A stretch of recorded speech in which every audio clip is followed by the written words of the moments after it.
அப்ப இந்த மாதிரி ஒரு ஆட்டிடியூட் இருக்குல்ல, எங்கள எதிர்த்து பேசினா உங்கள வந்து மனநலம் சரியில்லாதவர்கள் சொல்லுவோம். நன்றி கெட்டவர்கள்னு சொல்லுவோம். அறிவு கெட்டவர்கள்னு சொல்லுவோம். உனக்கு ஒண்ணுமே தெரியல.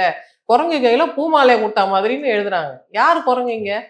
யார நீங்க குரங்குன்னு சொல்றீங்க? இது பிராமணிசம் இல்லையா?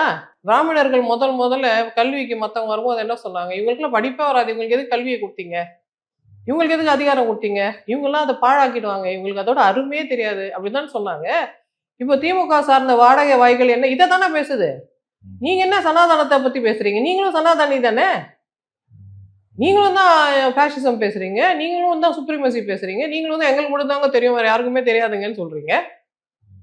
அதுவும் எல்லாத்தையும் விட கேவலமான வார்த்தை என்னன்னா, யாரையுமே மனநலம் பாதிக்கப்பட்டவர்கள்ன்னு சொல்றது ரொம்ப கேவலமான ஒரு வசை சொல். சொல்லக்கூடாது.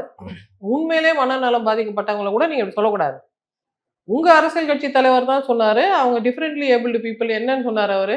மாற்றுத்திறனாளின்னு அப்படின்ற சொன்னாரு. பேர் அவர் தானே சொன்னாரு. ஆமா. அப்ப எப்படி நீங்க ஒரு ஒரு கருத்தை மாத்தி சொன்னதுக்காக, எல்லாரையும் நீங்க மனநலம் குன்றியவர்கள், அதுவும் மனநல மருத்துவர் கூட மனநலம் குன்றியவர் அப்படின்னு சொல்றதெல்லாம் வந்து எந்த வகையில நியாயம்? ம். அவங்கள இழிவுபடுத்துறது எந்த வகையில நியாயம்? இப்படி ஒட்டுமொத்தமா எல்லாரும் வாய் அடிச்சுட்டே இருந்தா மக்கள் வேடிக்கை பார்த்துட்டு இருப்பாங்களா? அவங்களுக்கு சந்தர்ப்பம் வரும்போது திரும்ப அடிச்சுட்டாங்க அவங்க. இப்ப இல்ல அது குய்யோ முய்யோ, ஐயோ அவர அழ வச்சுட்டீங்களே, அவர இப்படி பண்ணிட்டீங்களே அப்படின்னா, நீங்க எப்படி மத்தவங்கள பண்ணீங்க? இல்ல இது திமுக மீதான வெறுப்புன்னு தான் நினைக்கிறீங்களா? இது திமுக மேல இருக்கிற வெறுப்பு தான். விஜய் மீதான அன்பு இல்ல. விஜய் மேல அவங்களுக்கு ஒரு நம்பிக்கை இருக்கு, அன்பு இருக்கு. ஐயோ! நம்ம பையன் வந்திருக்காருன்ற அந்த ஒரு கின்ஷிப் இருக்கு, ஒரு அட்டாச்மென்ட் இருக்கு, ஒரு பாண்ட் இருக்கு. அதெல்லாம் அவர் உருவாக்கி இருக்காரு. ஜெனரேட் பண்ணியிருக்காரு. அந்த இல்ல கின்ஷிப் விஜய்க்காக நம்ம என்ன வேணாலும் செய்யலாம் அப்படின்ற செய்யலாம்ன்ற ஒரு எண்ணம் கின்ஷிப்ப இருக்குல்ல. இவர் கல்டிவேட் பண்ணியிருக்காரு பாருங்க. எப்படி இல்ல அது கல்டிவேட் எப்படி நல்லதுன்னு நீங்க ஒரு மனநல மருத்துவரா அது சொல்றீங்க? நல்லதுன்னு நான் சொல்லல சார். அப்படி கல்டிவேட் ஆயிடுச்சு.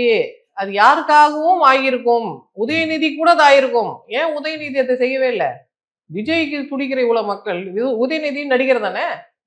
இல்ல அவரு விஜய் அளவுக்கு நடிகர் பெரிய இல்லையா? நடிகர் இல்லையே. அவ்வளவு பெரிய நடிகர் இல்லையா? விஜய் அளவுக்கு பெரிய நடிகர் அவரு இல்ல. விஜய்க்கே முதலாளி சார். விஜய் வச்சு படம் எடுக்கிறவர் அவரு. அவர் படம் எடுக்கிறாரு, நடிக்கிறாரு, டான்ஸ் ஆடுறாரு. விஜயை விட பெரிய கெட்டிக்காரர் தானே அவரு. அவரு ஓட்டாத காரா, அவரு இல்ல ஓட்டாத நீங்க கார் ரேஸா, நீங்க எதார்த்தமா அவரு பேசுறீங்களான்னு பண்ணாததா? தெரியல. ம். கம்பேர் பண்ணும்போது விஜய் வந்து ஒரு சூப்பர் ஸ்டார் தானே. அத நம்ம ஒத்துக்கிட்டு தானே ஆகணும். ஒரு நடிகரா ஒரு பெரிய நடிகர் தான். அப்ப 2 ஸ்பெசிமென் எங்க முன்னாடி வச்சுட்டு, நீங்களே சொல்றீங்க இது சூப்பர்ன்னு. அப்ப நாங்க அத தானே சூஸ் பண்ணுவோம். நடிப்புல நாங்க ஏன் சாதாவ சூஸ் பண்ண இல்ல போறோம்? நடிப்புல தானே சொல்றேன். எதுவா இருந்தாலும். இதுல சூப்பரா இருந்ததுன்னா, அதுலயும் சூப்பரா இல்ல இருக்குமோ? அப்ப அடுத்து ஒரு சூப்பர் நடிகர் வந்தா ஓகேவான்னு கேக்குறேன். நடிகர்ன்றதுனால மட்டும் இல்ல சார். நீங்க மக்களோட சாய்ஸ மறுபடியும் கொச்சைப்படுத்தாதீங்க. விஜய் ஒரு நடிகர்ன்றதுனால அவர் தேர்வு செய்யல. அவர் எதை நமக்காக விட்டு குடுத்துட்டு வந்தாரு? What is the cost? What is he giving up for us? அதுதான் மெஷர்மென்ட்.